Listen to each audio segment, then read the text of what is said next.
heroism. It's the pursuit of two ideals, excellence and a higher purpose. This noble mission is not just found in Hollywood. It's a game changer for businesses devoted to it.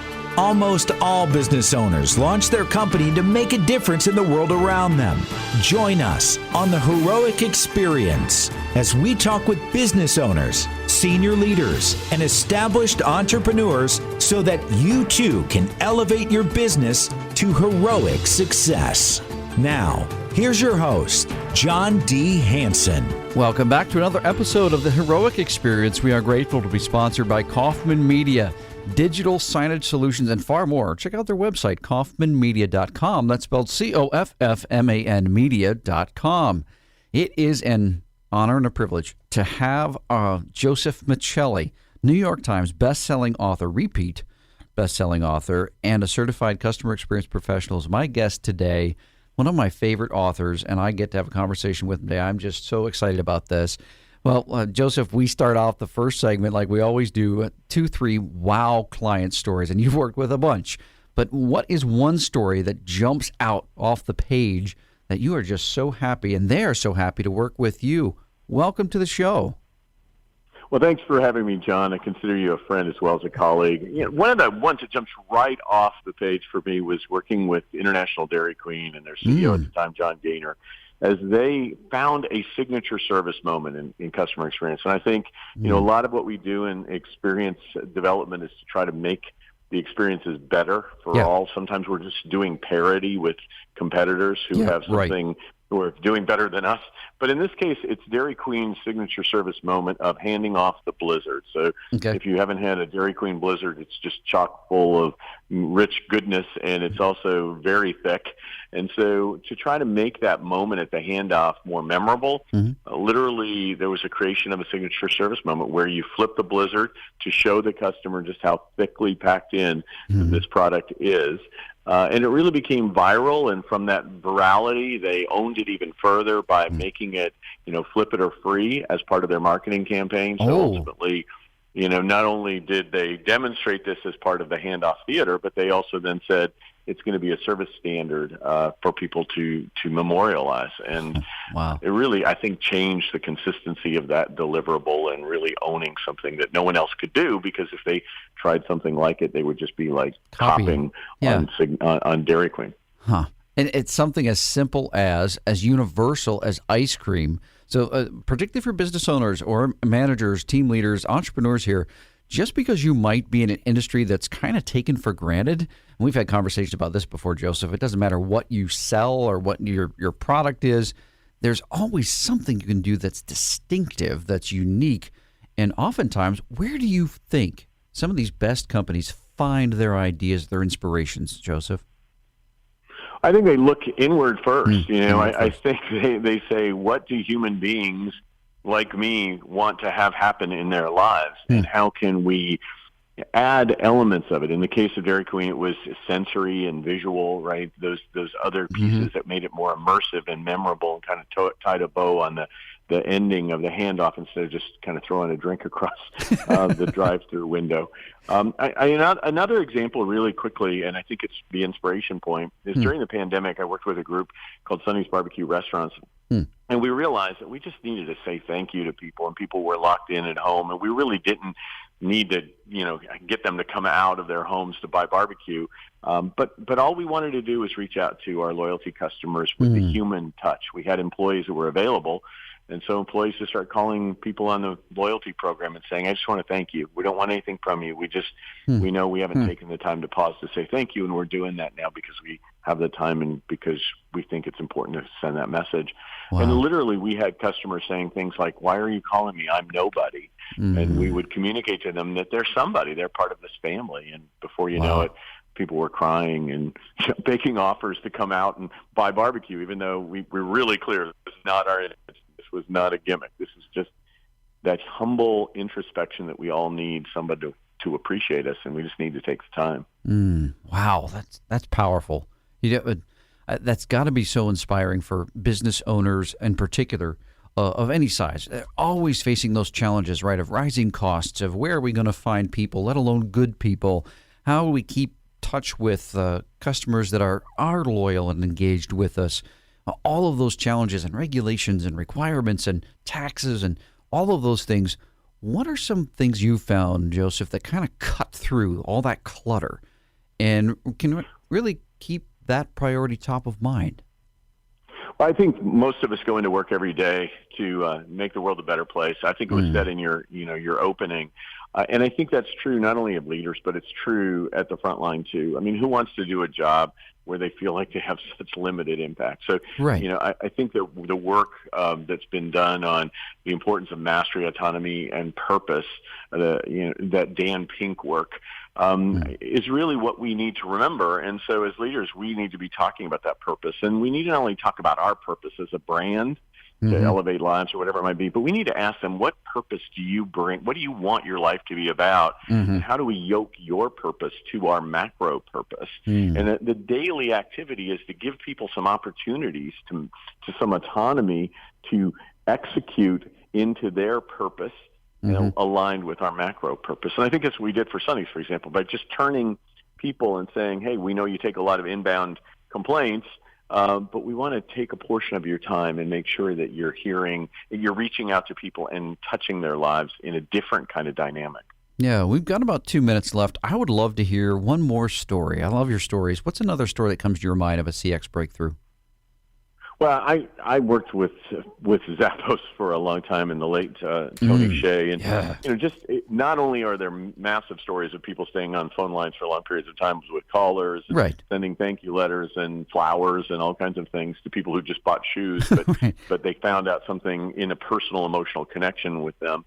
But Tony himself, during the pandemic, as an example, he created something called the Just Ask Anything line, and literally was out in the marketplace saying, hey, we're not just here to sell you shoes. We're here to serve you. And so just ask us anything. And in the context of that, a hospital literally called him, called the phone number and said, we can't get pulse oximeters at the level we need. And you'd think a hospital would be able to do that in their supply chain, but literally the team at Zappos worked on that solution. They only partially fulfilled the need, maybe a third of what was ultimately needed, but they stepped into the space and they viewed themselves as being the service business, being service professionals, even though that was outside of their product line. And here I am telling you the story, which increases the virality of their brand, which is part of why you do these things. Wow. Yeah, the going beyond, the taking that extra mile step.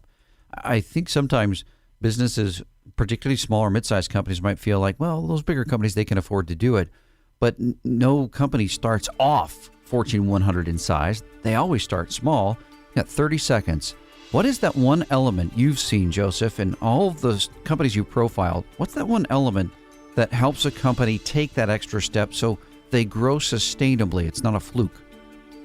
Yeah, I think they see themselves as being in the people business, serving whatever product they are, not in the product business, serving people. And I think that fundamental mind space shapes the way they do business. Wow. Well said. Well, gosh, time flies. We are up against our first break. If you like to listen to the Heroic Experience, and I hope you do, I enjoy listening to it and our guests, we have available in so many different ways. You can go to our website, accrev.com, to look at the Heroic Experience there. It's on our Accelerated Revenue YouTube channel. It's on Podbean. It's on Google Podcasts, Amazon Music, and Spotify. Wherever you like to listen, keep listening because we are committed to elevating your business to heroic success. Join us back after the break. Inspire, influence, and connect your audience with digital signage. Kaufman Media offers customizable digital signage solutions designed to meet your company's specific goals.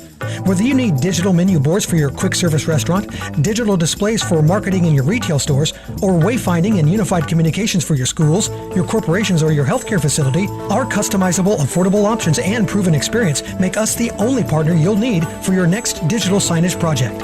Visit kaufmanmedia.com today to learn more. That's COFFMAN media.com. Would you buy a car from a dealer without a test drive first? For your business, a consulting partner is even more important. Accelerated Revenue is excited to announce the Take Us for a Test Drive event. Receive 2 exclusive workshops on customer experience and winning culture, a customized culture snapshot, and a leadership strategy session worth over $10,000, all in for just $2,500. Best of all, when you onboard our consulting team, we'll credit you the entire $2,500. Spots are limited, so visit our website today at accrev.com/test drive. Check out John's worldwide selling book, Wow Your Customers, 7 Ways to World-Class Service on Amazon. Now, once again, here's John.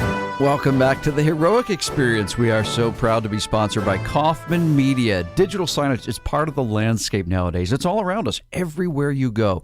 Find out how that can help your business internally and externally in communication. Check out their website, kaufmanmedia.com. That's spelled COFFMAN media.com.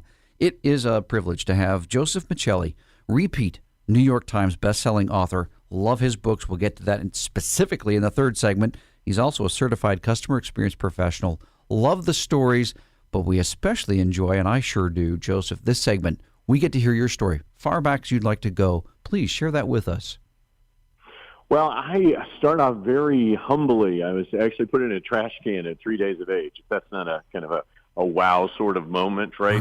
From a mom who had hid my pregnancy. And I was adopted by Joe and Marie Michelli after this really traumatic, early moment in my life, and loved on something fierce by this Italian family, and taught really we're in this world to serve one another. I mean, I think it's a privilege that I'm alive. It's a privilege that, that I was taken care of by these people. And really that fundamental grounding of these loving folks was something that I was told, we shouldn't believe that we earn, that we are entitled to anything in this life. We really have to work in service of others, and it's through service that we are served. And so that stayed with me. First kid to go through college, thanks to a benefactor, because we certainly didn't have the money, a benefactor who enabled me to go to the University of Denver, which led me to opportunities to get a PhD in clinical psychology from the University of Southern California, which led me to opportunities to do consulting with places like the Pike Place Fish Market in Seattle, where they grow fish,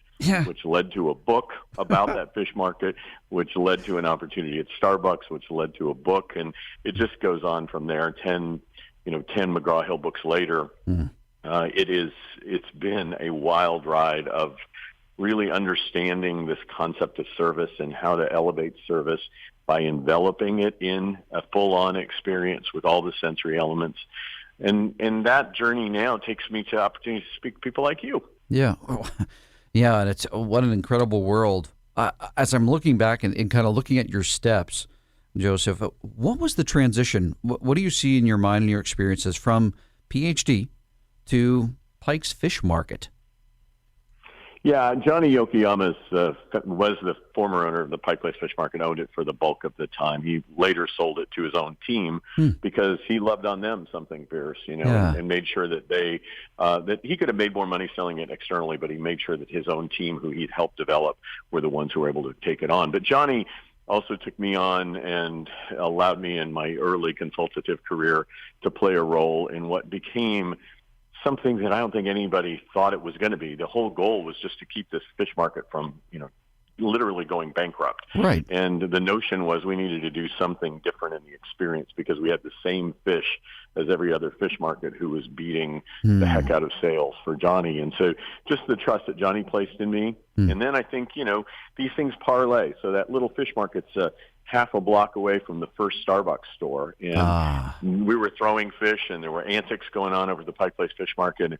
Howard Schultz was paying attention to what was going on down there. They were throwing cups, literally, at the first Starbucks store in the market. And so it gave me an opportunity to get in there and then tell his story. I mean, that story was, Howard had already told it, but it was an opportunity for me to tell it from the outsider's voice. I think the first person to do that. And it was just wonderful to work with that leadership team, and then everything else just breaks from there. Yeah. As a customer experience, you've been in it from the get-go, before it was even known, let alone well-known as it is today. Some of the iconic brands that you've had the opportunity to really dissect and get to know on an intimate level. What is the thing you found out about the leaders, whether it be the business owners or executives or people that come in with an entrepreneurial mindset? What is it you found about them to be true? Yeah, I think they understand that it is not about the profits as the primary consideration. It is about serving customers. It is about attracting customers. It's through, customers that profits come. And so not being focused to the profits, but instead to the people who then avail the profits. Clearly, this is harder to do in a major for-profit company with shareholders who are saying, cut back here for the customer because we want those returns somewhere else in a faster way. But people like Howard Schultz really stood up. When there were criticisms about some humanistic policy that he might have promoted either for his team members or for his customers, he always defended it and said, if you really want, to take your money elsewhere because you're impatient with the humanity of our brand, then go. But the track record of our performance should keep you here, and that's anchored to our commitment around people. Yes. Yeah. And what I appreciate about both your books and what I also see in the CX space is that in every industry that's notorious for poor service, there are outliers. And what's so cool about the outliers is they have phenomenal customer experience. That's not accidental by far. It's totally by design. But they also, just coincidentally, happen to be very profitable as well. Why do you think that happens where you're so focused on profits? We understand why. You need to bring a return to shareholders. How do they juggle that difficulty between the two, the friction that's there, bringing a return, while also making sure that the experience is that much better? How do they work through that difficulty? Yeah, I think Gene Bliss, who wrote an incredibly great book about, would you do this to your mother? Did you treat your mother this way? Yeah. I mean, I think that the fundamental understanding here is that you can't violate laws of humanity and make profit for the long term, right? You can't lie to people. You can't do things that foster distrust. You can't cut corners where people feel like you don't care about delivering to them quality for the price. All of the things that we sometimes try to justify in business as smart and efficient, we definitely should streamline efficiency. There's no doubt about it. But when we start cutting into what we know is not right for people in the name of profit, you get into trouble. And I think some brands start very nobly in just efficiency journeys, and then they just go too far. And they just suck the soul out of their people and their brand and the way that leaders perform. And I know I don't write books about Enron, right? Like that's not who I write about. So, right. But I think those brands probably didn't start off to be evil and pernicious. They just cruised right into it and lost sight of their moral compass. And so, I tend to work with people like, the Howard Schultz of the world, who I believe always kept that sense of, what would you do to your mom? What is the human thing to do? Yeah. Even if it's not as expedient. Yeah. I just finished a book by John Maxwell, who also wrote with Rob Hoskins, I'll Change Your World. And in that, they listed out the missions or the value statement of a company. Didn't reveal who it was until later in the chapter. And of course, it was Enron. And so what was cool about that, when you read the statement, it was glorious. It was so human-centered. And then you look at the end result. What's so cool about this show is that I looked back at the definition of heroism, and it's really the pursuit of two ideals, excellence and nobility, or nobility and a higher purpose. So nobility is excellence, higher purpose. If you're not doing that in the space, someone else will come along and do that. We are up against our next break. Join us back for one more segment of today's Heroic Experience with Joseph Michelli. We'll see you after the break. Did you know that 70% of U.S. residents 12 and older recall seeing digital signage in the past week? Digital signage provides a 35% reduction in perceived wait time with a 30% increase in a customer's in-store browsing time. Kaufman Media offers customizable digital signage solutions designed to meet your company's specific goals. Christina said, "We love our digital signage. The software is easy to use and we can publish content in minutes. It allows for every department to be seen and have a voice." Visit kaufmanmedia.com today to learn more. That's COFFMAN media.com. Attention event planners. Is your company or association planning a conference, seminar, or staff retreat? Are you looking for fresh ideas on high-demand topics like customer experience, leadership, empathy, customer service, earning and keeping trust, and more? Then you need to book John D. Hansen as your next speaker. Brooke said, "Great presentation. John's concepts help shift my thinking. A good fit for my life right now. Read more testimonials, discover John's full list of speaking topics, check out pricing and more on our website, accrev.com/keynote. Would you like to be a guest on the Heroic Experience? Contact us at john.hansen@accrev.com. Now, once again, here's John. Welcome back to the Heroic Experience. We are grateful to be sponsored by Kaufman Media, digital signage solutions, and far more. Check out their website, kaufmanmedia.com. That's spelled COFFMAN media.com. Happy to have Joseph Michelli, repeat New York Times best-selling author and certified customer experience professional, as our guest. Joseph, I know you love to learn. It's obviously, you don't just get a degree to get a degree. You love to learn. Our conversations are that way. Your writing is that way because you're learning about a company and then sharing that with others. What do you think inspired that love of learning in you? Well, yeah, my mom also told me that it's not kind of where you start in the world, it's kind of where you end.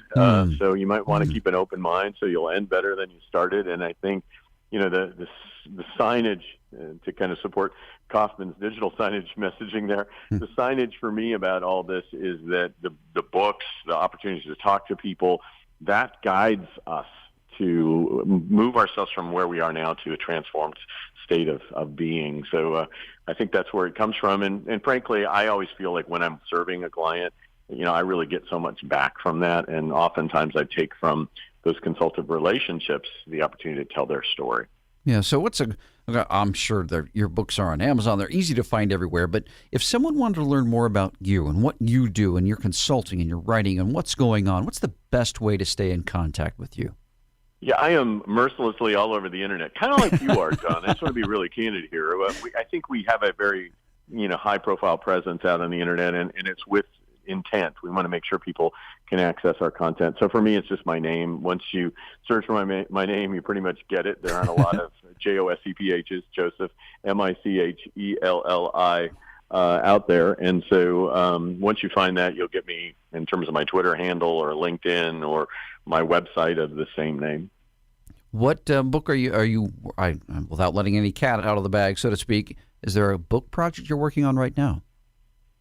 Well, so there are several, and it's always a problem at this stage because we're kind of nailing down the collaboration agreements with the brands that we work with and trying to get our publishing, our process in. But there are a couple of things in the fire. And, for us, just so you know, we're always looking for brands that have a global footprint, that treat their people well and treat their customers well, and that are highly recognizable brands that we have had some relationship with and have worked with in some capacity.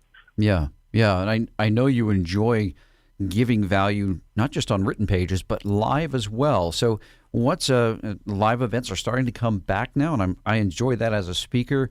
Any events you've got coming up where somebody might be like, I want to make sure if there's a live event and Joseph Michelli's there, I want to get there. Anything on your calendar in the near future? It's the sad thing for me is I don't do many public events where people say, here, get tickets, come see Joseph. I just do corporate events, and literally I have been going nonstop. I mean, we have, I leave tomorrow for Columbia, Missouri, and work with a client there and present there. But, last week was Orlando. The week before that was Dallas. And I know in early April we'll have 3 different locations in the first week, from California to Philadelphia to Miami. So we are just blessed to be out there. And, if you're interested, kind of as is the case with you, John, if they're interested in having people come in to kind of spark this message of how do we really sustain, because driving customer experience is not a one and done. It is a journey. And so there are lots of voices like John's or mine that can come in and can spark you along the journey. Or if people need someone to kind of actually help them tactically, strategically on that journey. I know your group does it, and certainly I do as well. And, you are just a real champion in the space, and I'm honored to work with you and be a part of the community of customer experience experts with you. If we can be of service to your clients, or we can add value to something you're doing, or vice versa. This group of customer experience professionals that I work with are always believing in abundance and trying to make this work better for all of us. So, I'm out there consulting and speaking whenever groups need me. Yeah, that last thing you said, to me, it's one of the check the boxes. And if the box isn't there, I move on. You said abundance. And where it reveals itself in mindset, the difference of an abundance versus a scarcity mindset, are some of the things that we talked about in segment 2. if you're focused on profitability first, like there's only so much money, we need to get as much of that as possible. First of all, money is limitless, practically. Number two is you couldn't have all of it even if you wanted to. Amazon literally can't fulfill everybody's orders on the face of the earth. So it's really more about what do you do with the slice of pie you've got? How do you make that so good that people want more, that people tell others? It's like your grandma's award-winning recipe pie. Like everybody's got to taste it because it's that good. Where do you start when you're trying to help a company of any size? You're trying to kind of cast a vision. There's people internally that buy into this notion, but now they want to try and communicate that to leadership, to ownership. What would be something you would give to them saying, have you considered this or tried this? What would be some tips you would give someone that's trying to be an internal CX champion? Well, I think, business is really easy, right, John? All you need is to have something of value. You need to identify the people who want what you have of value, and that's kind of the marketing phase. You need to sell them on the value, right? So they need to be able to give you an exchange of money for the product. And you have to deliver the value, which is where customer experience comes from. Mm-hmm. I mean, obviously, it comes in the marketing, too, in the sense that we need to make sure that we are communicating and creating great experiences through that. It comes in the sales cycle. But ultimately, this experience often is always in the delivery of the product for value. So I think you just need to know who you are. You need to know who your customers are. You need to know what is unique about you and what you want people to not only experience from a product benefits and attributes perspective, but what do you want them to feel, right? What do you want them to have had enveloped around them in a feeling state when they leave and speak into social media about you, because that's your brand. And I think if you don't understand that, you're going to get really locked up in the benefits, attributes, transaction part of the interaction. Yeah. Everybody has a brand. Anybody listening, I don't care if you're a solopreneur, if you're a Fortune 10 company, they're probably not listening yet, but everyone has a brand. That's not a question. The question is, what brand do you have? And if you don't know, that's where you really need to be finding out. I also want to jump back to two things. I got about a minute left. You mentioned emotional. We are emotional beings. People make decisions based off of their emotions. There's enough studies to prove that, and you having a PhD could verify that. But I wanted to go one step farther back when we said in this segment just a minute or two ago. You said unique, differentiator. There's so many people now in the customer experience space. So I want to direct this to you, Joseph. What would you say you found to be a differentiator in your brand in the customer experience world? I think there are a few of us who do this, but not a lot. I mean, I think that we really do drive from an emotional side. I have a PhD in psychology. I understand human behavior. I am very connected to emotionality as a driver of that human behavior. So when my world is out there actually affecting Fortune 500 companies and moving the needle on those and getting paid to do that, then writing about it and then speaking about it. So I am a practitioner who speaks and writes. And I think that's just a bit different because some of my colleagues they are amazing speakers, like crazy speakers who aren't necessarily practitioners. There are thought leaders who are contemplating the future of this in ways I can't even begin to. So my unique brand is one that is a psychologist who's a practitioner who speaks and writes. Got it. Well, we've got 30 seconds. What is the thing that fulfills you the most about what you do, Joseph? Well, it's my purpose, right? It's to serve those who serve well. If you weren't committed to serving well, I would not have been on this podcast today, right? Wow. But I know your heart, and you've demonstrated that to me over and over again. So I really make a point of investing my time in people who are committed to serving well, and that's what brings me great joy. Awesome. Well, thanks for being our guest, Joseph. Time has flown again on the Heroic Experience. Join us back for the next episode, where we are not only committed to elevating your business to heroic success, but so that everyone within your organization can be elevated to that level too. Join us back for the next show. This has been the Heroic Experience. To learn how your business can be profitable and heroic, visit ACCREV.com. For access to free weekly content, subscribe to the Accelerated Revenue YouTube channel and follow John D. Hansen on LinkedIn. To listen to archived shows, find them on the Accelerated Revenue website under the Resources tab, ACCREV.com.